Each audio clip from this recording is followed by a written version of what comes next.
ತುಂಬ ಒಂದು 2-3 ಮಂತ್ಸಿಂದ ಯಾವುದೂ ಅಗ್ರಿಕಲ್ಚರ್ ರಿಲೇಟೆಡ್ ವೀಡಿಯೋಸ್ ಮಾಡಿರಲಿಲ್ಲ. ಏನಕ್ಕಪ್ಪ ಅಂತಂದರೆ ನಮ್ದು ಯಾವುದೂ ಕ್ರಾಪ್ಸ್ ಇರಲಿಲ್ಲ, ಪ್ಲಸ್ ಸ್ವಲ್ಪ ಆಫೀಸ್ ವರ್ಕ್ ಜೊತೆ ಬ್ಯುಸಿ ಇದ್ದೆ.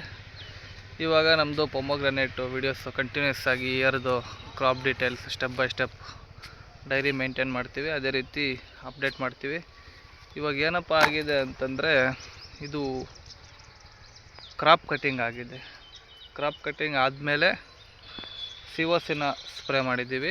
ಕ್ರಾಪ್ ಕಟಿಂಗ್ ಆದಮೇಲೆ 2 ಡೇಸ್ಗೆ ಅದು ಎಷ್ಟು ಗ್ರಾಮು ಸ್ಪ್ರೇ ಮಾಡಿದ್ದೀವಿ ಅಂತ ಕಂಪ್ಲೀಟ್ ಡೀಟೇಲ್ಸ್ ಆಗಿ ಹೇಳ್ತೀನಿ.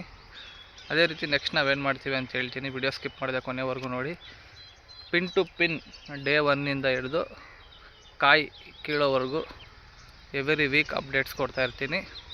ದಯವಿಟ್ಟು ಈ ಚಾನಲ್ ಸಬ್ಸ್ಕ್ರೈಬ್ ಮಾಡಿಕೊಂಡು ವಿಡಿಯೋಸ್ನ ಪೂರ್ತಿಯಾಗಿ ನೋಡಿ ಸ್ನೇಹಿತರೆ. ಇದು ಪ್ರೂನಿಂಗ್ ಮಾಡಿಸಿದ್ದೀವಿ. ಇದನ್ನು ಬಂದುಬಿಟ್ಟು ರೆಸ್ಟ್ ಕಟಿಂಗ್ ಅನ್ನಲ್ಲ, ಕ್ರಾಪ್ ಕಟಿಂಗ್ ಅಂತೀವಿ. ಕ್ರಾಪ್ ಆದಮೇಲೆ ಕಟ್ ಮಾಡೋದು ರೆಸ್ಟ್ ಕಟಿಂಗು. ಇದು ಕ್ರಾಪ್ ಕಟಿಂಗ್ ಇದನ್ನ ಸ್ವಲ್ಪ ಚೆನ್ನಾಗಿ ತೆಗೆದುಬಿಟ್ಟು ಮುಳ್ಳೆಲ್ಲ ಕಟ್ ಮಾಡಿರ್ತಾರೆ. ಮತ್ತು ಇವಾಗ ನಾವು ಸಿಒಸಿ ಸ್ಪ್ರೇ ಮಾಡ್ತೀವಿ. ಏನಕ್ಕೆ ಅಂತಂದರೆ ಈ ಕಟಿಂಗ್ ಆಗಿರುತ್ತಲ್ವ, ಇದರಲ್ಲೆಲ್ಲ ಸ್ವಲ್ಪ ಪೆನಿಟ್ರೇಟ್ ಆಗಬೇಕು ಅಂತ ನೋಡಿ. 200 ಲೀಟರ್ಸ್ಗೆ 500 ಗ್ರಾಮ್ಸ್ ಆಫ್ ಅರ್ಧ kg ಅಷ್ಟು ಸಿಒಸಿ.